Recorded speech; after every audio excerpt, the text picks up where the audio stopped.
problème technique pour la mise en place, donc avant toute chose, donc veuillez accepter nos excuses.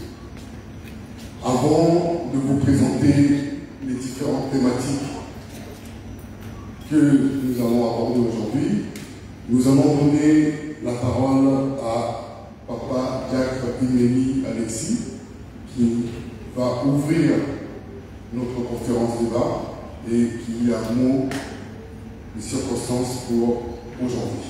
Donc nous appelons Papa Jacques Imeni Alexis.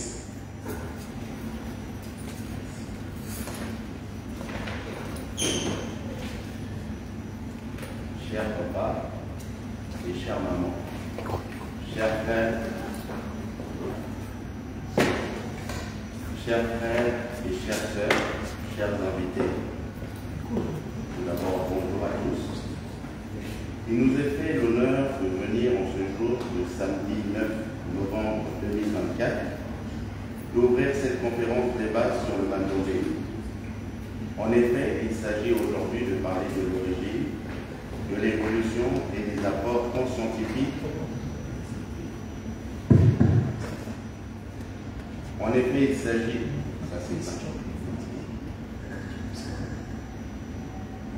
il s'agit aujourd'hui de parler de l'origine, de l'évolution et des apports tant scientifiques que culturels, de ce que Papa Simon Kimbangu avait inspiré à l'inventeur, Papa Wabella de David.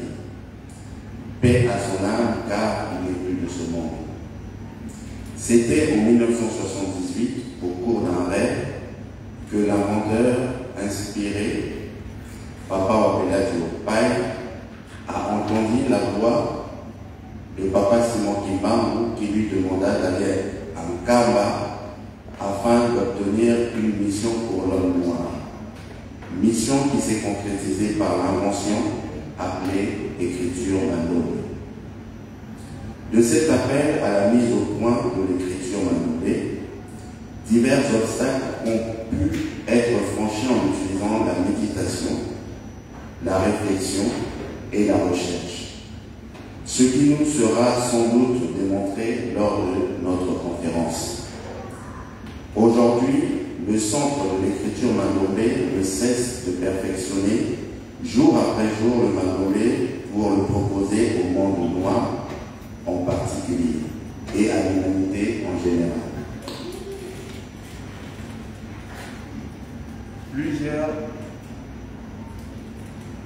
Plusieurs réalisations culturelles et scientifiques ont vu le jour, mettant l'accent sur divers concepts et analyses de l'Afrique profonde et démontrant le caractère multiforme du mandolé.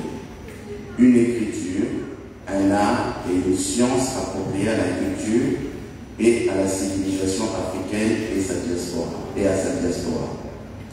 C'est dans cette lancée que le Centre de l'écriture mandolé en République française nous invite à cette conférence débat en collaboration avec la paroisse de Montreuil. Cette conférence s'intitule donc Mandolé, origine, évolution et apport scientifique et culturel. À cet effet, nous vous accueillons avec fraternité et amour et nous vous convions à communier ensemble tout au long de cette conférence. Sans plus tarder pour ce faire, je déclare ouverte la conférence débat sur le Mandolé. Bonne conférence et je vous remercie.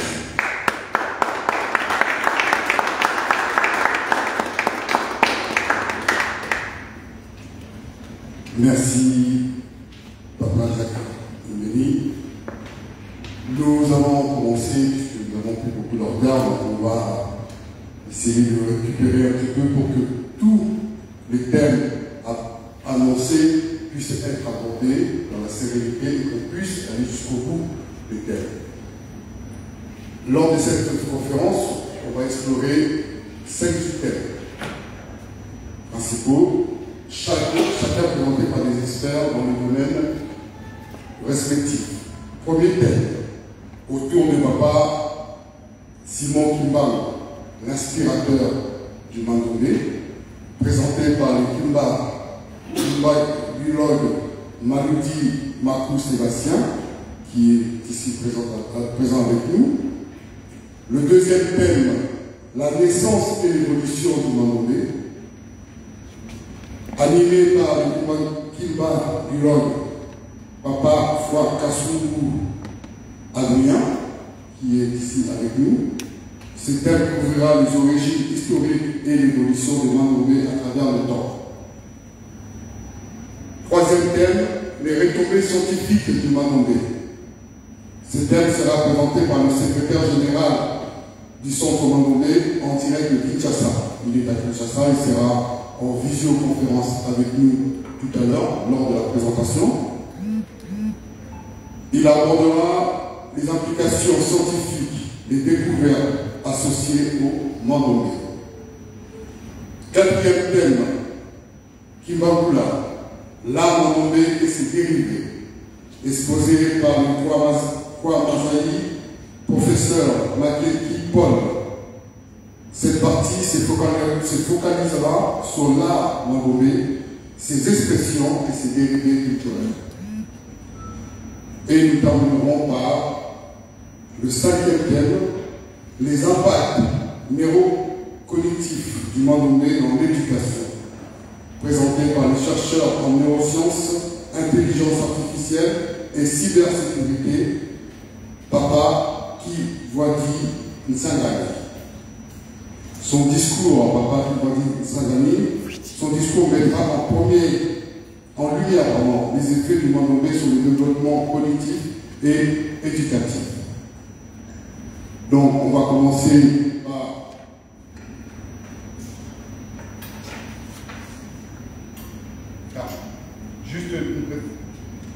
juste une précision.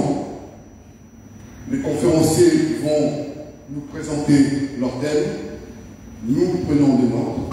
Nous notons tout ce que nous avons. Si nous avons des questions, on les note. Et lorsqu'on fera le débat, c'est là qu'on posera toutes les questions aux conférenciers. On va laisser les conférenciers aller jusqu'au bout de leur présentation. Et à la fin de la présentation des 5 thématiques, c'est là où nous poserons les questions. Papa Maloudi Makou Sébastien, qui va être, Papa, nous vous invitons.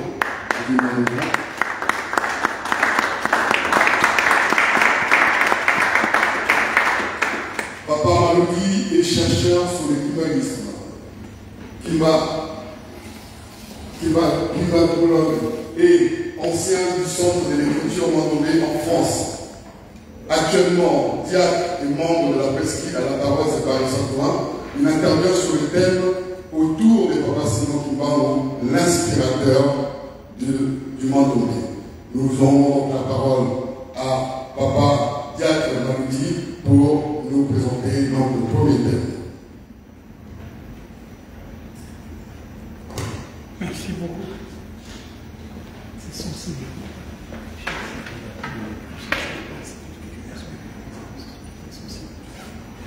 Merci beaucoup, Papa. Nous allons aller un peu vite parce que nous avons perdu beaucoup de temps.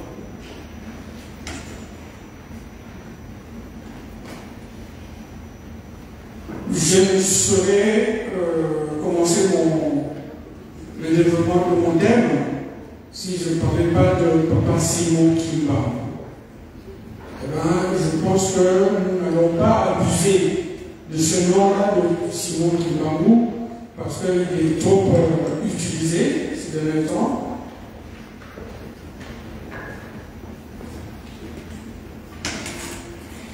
Il est trop utilisé en ces derniers temps, en bon, en mal, on l'utilise de toute façon, de toute manière. Mais nous, ce que nous allons dire ici, c'est que Papa Simon Kimbangu est plus connu du point de vue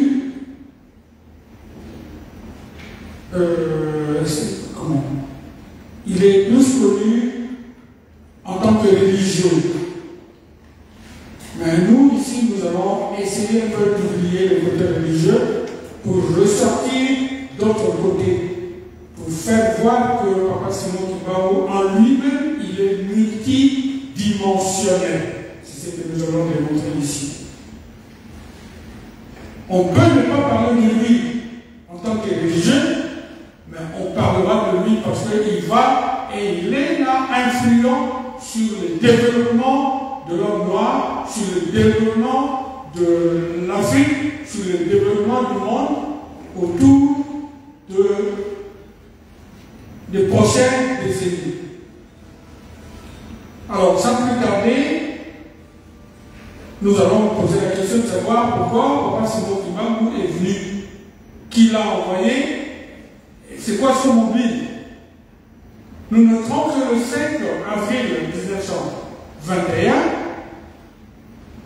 le Christ est venu lui dire, voilà, Simon Kimbangu, demain, j'ai rendez-vous avec... non, ça c'est le 17 mars. Il lui dira, j'ai rendez-vous avec toi en Kamba. Il faut qu'on se voie, je vais te parler, mais il faut que tu aies un témoin. Papa Simon Kimbangu, il verra son ami qui s'appellera Papa Tchoumana. Et ce jour-là, le Christ est venu en Kamba. Première équivoque. Jésus-Christ a été en Kamba. Et pendant longtemps.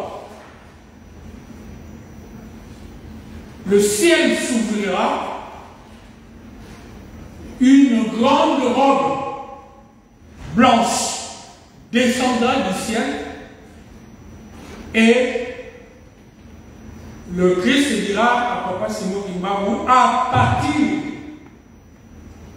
du 5 avril, ce village qui s'appelle aujourd'hui Mbangambora s'appellera désormais Kamba, la nouvelle Jérusalem. Ça, c'est la recommandation du Christ lui-même. Mais pourquoi le Christ viendra chercher Kimbangu? Il lui dira, voilà, Kimbangu, mon travail, le travail que j'ai remis aux missionnaires, aux religieux, ce travail, il est foulé aux pieds. Je ne suis plus content de ce travail-là. C'est pourquoi je vais t'appeler pour que toi tu viennes suppléer ce travail-là. En quelque sorte, en ce jour-là, les religieux d'antan étaient tous disqualifiés. Parce qu'il n'y avait pas de raison que le Christ vienne rechercher un autre pour faire le travail à leur place. Voilà pourquoi vous verrez qu'il y aura un combat clair, net, qui va se passer entre Simon Kimbangu et la plupart des religieux.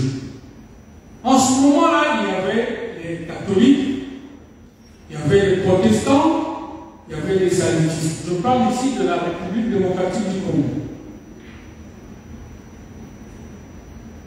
On va lui mener une guerre, mais alors, il a été pourchassé comme un gibier.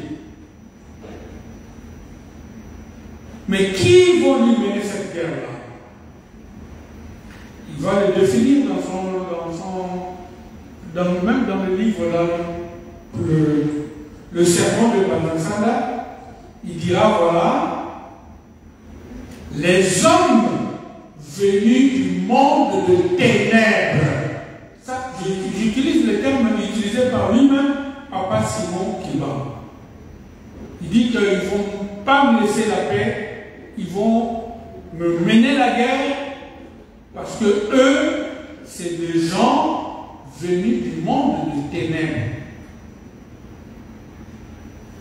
En quelque sorte, Papa Simon Kimbangu va s'opposer à ce que le monde, entre guillemets, occidental, va mener, la guerre qu'elle va mener contre les Africains, contre la diaspora africaine, autour du développement même de l'Afrique.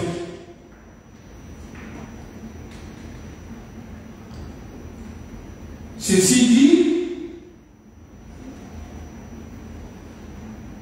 on nous imposera d'abord l'esclavage,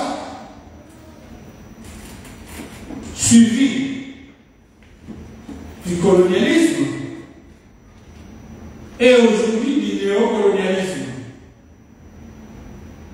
Mais si on fait un petit recul, on verra que tout cela était programmé par Papa Simon Kimba. Il savait, en venant, qu'il viendra combattre le bon combat. Alors, qu'est-ce qui nous préoccupe ici? Ce qui nous préoccupe, c'est de savoir d'abord, que le monde est divisé en deux. Du point de vue de la vision du développement de l'homme. Il y a les hommes, dont on vient de nous parler, venus du monde des ténèbres et qui sont venus imposer leur système ici-bas.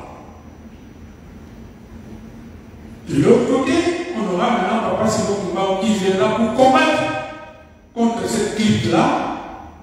Et de ce combat-là ressortira le gagnant du combat, c'est lui qui va gagner la gestion de ce monde.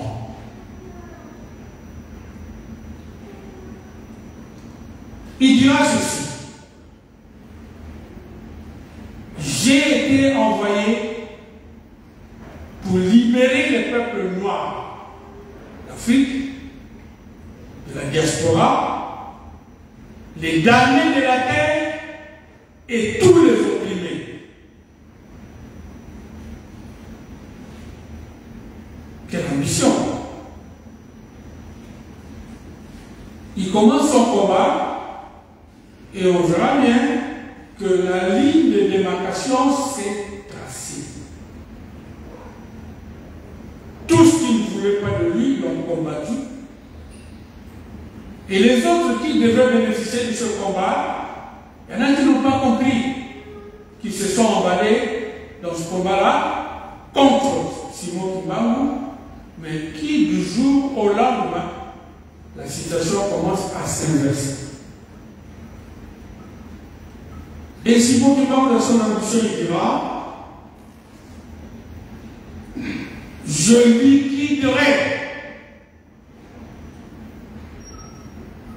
liquiderai, moi, Simon Kimbangu, toute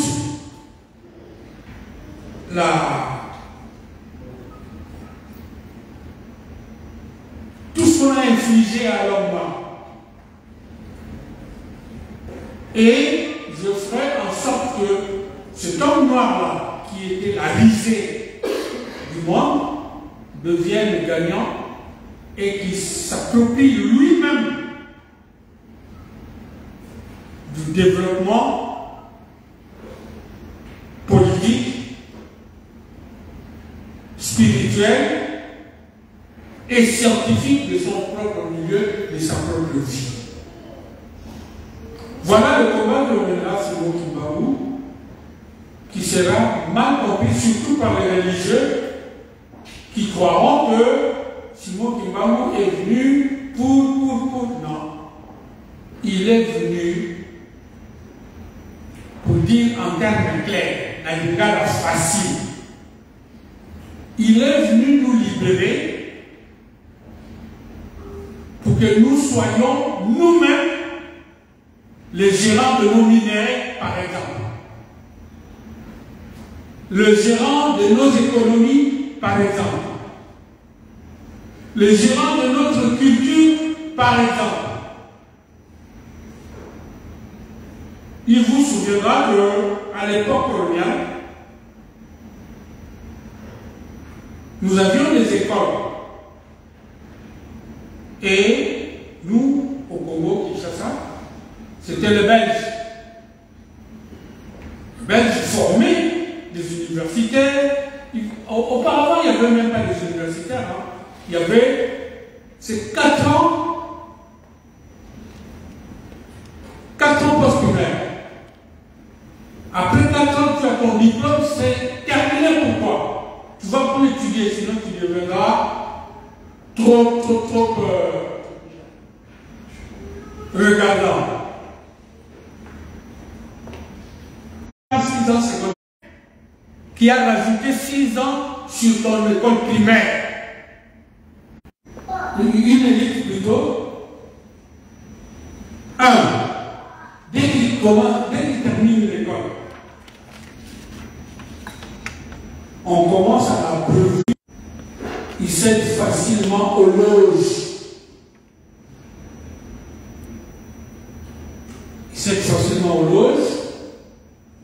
On le réquisitionne. On dit de lui, toi tu deviens un évolué. C'est-à-dire un noir plus que des noirs. Il commence à créer une classe intermédiaire de façon à ce que les hommes, les noirs se divisent entre eux.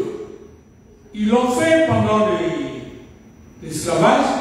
Il y avait les esclaves des maisons et il y avait les esclaves des champs. Entre les deux, il y avait toute une différence.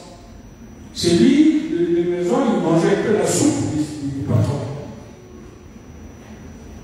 Par moment, il mettait sa chemise. Mais celui du champ, non. Il n'avait pas de peau, il était là au travaux forcés, ainsi de suite. Chez nous, une fois que l'élite est positionnée dans la société, pour lui, c'est fini les bibliothèques. Il ne fréquente plus les bibliothèques, il devient ce qu'on appelait dans le temps ambianceur. Il s'écoutait par l'homme blanc et il servait d'espion envers toute sa communauté.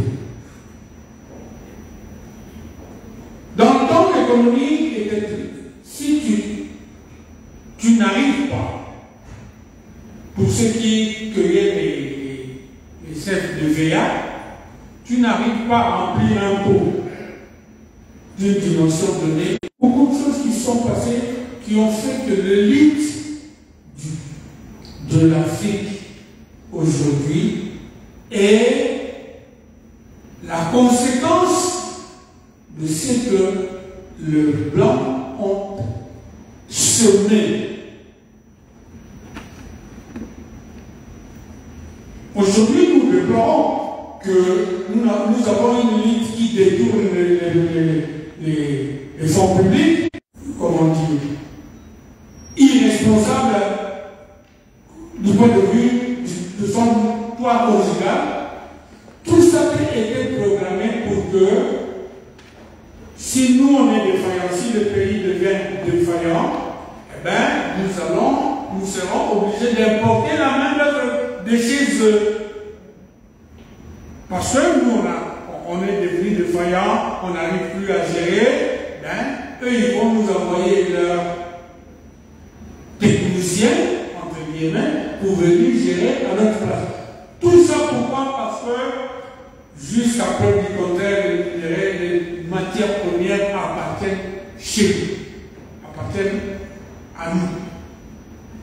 Donc, ils veulent de nous que si nous leur cédons nos terres, ils veulent nos pays sans nous.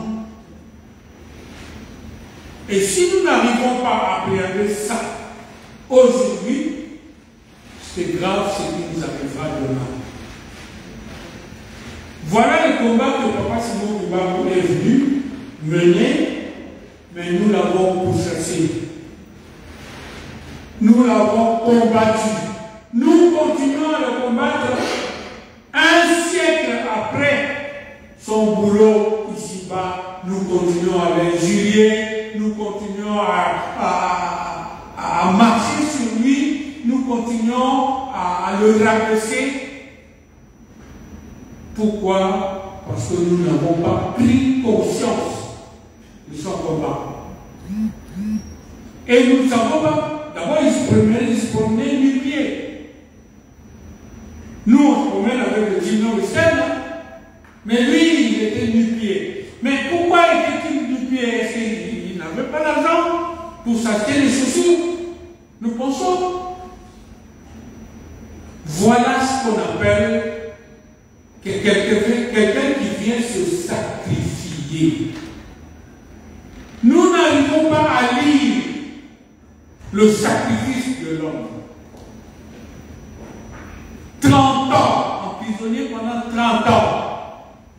Ne plus voir sa femme, ne plus voir ses enfants, mais accepter de combattre et de mourir.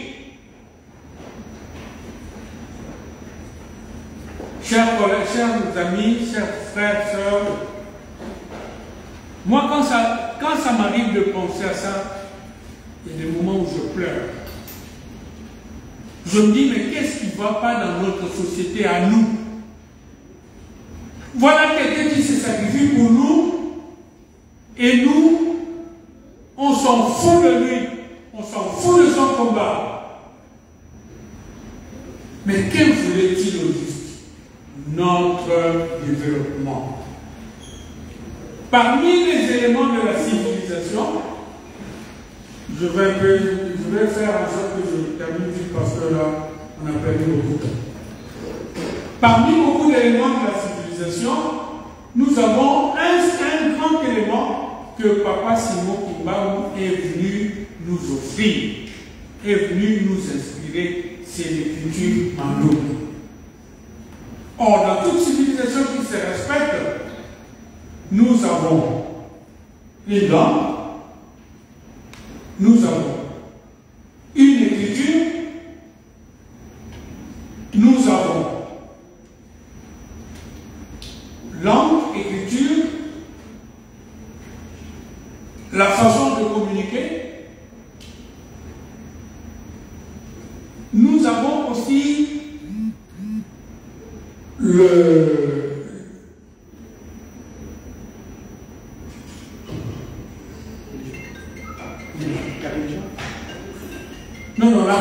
la cohésion entre les vivants et leurs ancêtres. Ce qui forme la cosmogonie. Mais pour l'Africain aujourd'hui, mais qui est Abraham ici n'est pas encore juif? Qui est Isaac, qui est Jacob? Eux, ils ont le droit d'avoir les ancêtres et nous, on n'en a pas besoin. C'est vrai ça? Est-ce qu'un Chinois, pour devenir ingénieur, il doit apprendre en français? Pourquoi sommes-nous? Pourquoi non seulement le fait qu'on soit les derniers de la terre, mais nous rajoutons à cela l'incompréhension venue de nous-mêmes, de par nous-mêmes. Pourquoi nous bradons notre propre culture? Pourquoi nous bradons notre propre intelligence? Nous agissons comme des gens qui ne sont pas intelligents, comme des gens qui ne sont pas dotés de cerveau. Voilà, en gros, pour ne pas aller trop loin, Papa Simon Kimbangu est venu dire, voilà, moi je vous apporte des éléments de votre propre civilisation. Lui, il est dans sa tombe là. Il ne fait pas pour lui, il le fait pour nous. Alors, si, en suivant la conférence ici, nous verrons l'évolution, nous verrons l'apport de l'écriture mandolée. Alors, prenons conscience de ces trucs, de façon à ce que nous, dans notre langue, on dit Zoba, Batia Kaye Loboko, na poche Balami Balete.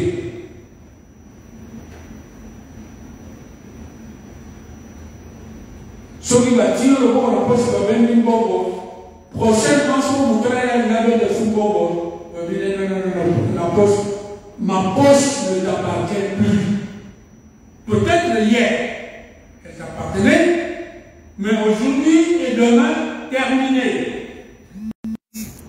pour terminer, il y a Papa Simon Kimba qui nous a fait un programme.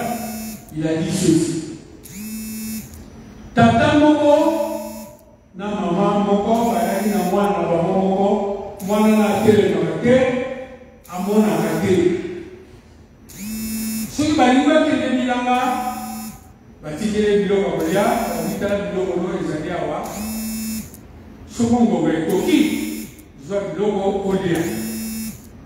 Mais dans la cité, il y avait deux parents qui ont capté un message. Ils ont dit wana wana, batika la reine biloko kolia. Soki baye, oh mwana mbote la mbote papa. Téléma, on va la téléma, téléma, wana téléma. Quel est notre biloko kolia? Mwana mwana la téléma, mwana.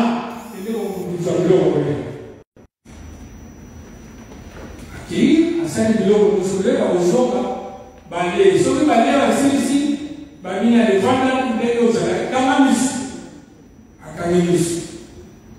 Zoma la position à Yon Vandaki, à Zone en position, à Zone Négative à position. Première fois, deuxième fois. Papa n'a pas mis, n'a rien au lieu de bébé. Oh, papa, son au pays, parce que mon voyage a dit, désormais, ce qui va le dire à Yon, téléma. Ce qui va le dire, Vanda, n'a pas Vanda, il sous-sous, té. Ce qui va le dire, Fumbola Miss, Fumbola. Mais ce qui va le dire, Kanga Missou, n'a pas Kanga sous-sous, té. Voilà. Ne retombons pas dans le logo de Saladilobi, tout comme à la mission de Ndombe. Donc, on a mon bébé, il est un tableau qui nous donc, on a moi, Maria. Mais les autres, on a coltan, ils n'avaient pas moi, Maria. Caoutchouc, il n'y avait pas moi, Maria. La richesse nous sommes jamais à Saraya Malonga, ils ont plus na bamboka na biso que na bamboka ya mwana Maria. Est-ce que Nzambe wa Saraya Kilobona? Abosana biso que le Nzambe na Maria. Papa Jacques dit, c'est une grande richesse que vous êtes en train de nous transmettre, mais on va essayer d'arriver à la conclusion puisque nous avons déjà. Je suis en train de conclure, papa. Merci. Voilà. Donc, tous les Gabon maillés, tout le monde a eu des cadeaux de Nzambe. Ce jour-là, quand mon papa s'est dit qu'il va envoyer le Pessa, et l'homme m'a dit, écriture m'a donné, et pour tout le temps, la religion qui tout à la moitié parce que non. Il est venu tourner sa face vers nous. Voilà, papa. Nous remercions Papa Jacques pour ce premier thème qui était autour de Papa Simon Kimbangu, l'inspirateur. Comme je viens de le dire, nous avons vraiment beaucoup de retard et on souhaite vraiment aller jusqu'au bout de toutes les thématiques et de tous les thèmes qui vont être abordés aujourd'hui. Donc nous appelons notre deuxième intervenant, Papa Fouakassoumou Adrien, qui va venir. Ah, excusez-moi pour avoir écorché le nom, Papa, qui est Papa Adrien, est né à Kinshasa en République démocratique du Congo. Auparavant chercheur et kimbakologue, il est actuellement kimbaniste paroissial de la paroisse de Paris-Saint-Ouen. Parallèlement, il est coordinateur national du Centre de l'écriture mandondé en France et il occupe aussi la fonction de Kwa Mazaï, qui veut dire professeur, Kwa Povi, qui veut dire conférencier, et Kwa Thomas, qui veut dire chercheur. Il est aussi, Papa Adrien est aussi auteur de 3 ouvrages. Vous avez des ouvrages qui sont au fond de la salle à l'entrée. Papa Adrien est auteur de 3 ouvrages. Il a écrit Le principe à l'origine de l'écriture mandongé et ses applications. Kimbangu, le plus vieux et le plus jeune des ancêtres de l'humanité. La prophétie magistrale de Kimbangu. Donc ces 3 livres, vous les trouverez à l'entrée de la salle. Et il va nous présenter le thème intitulé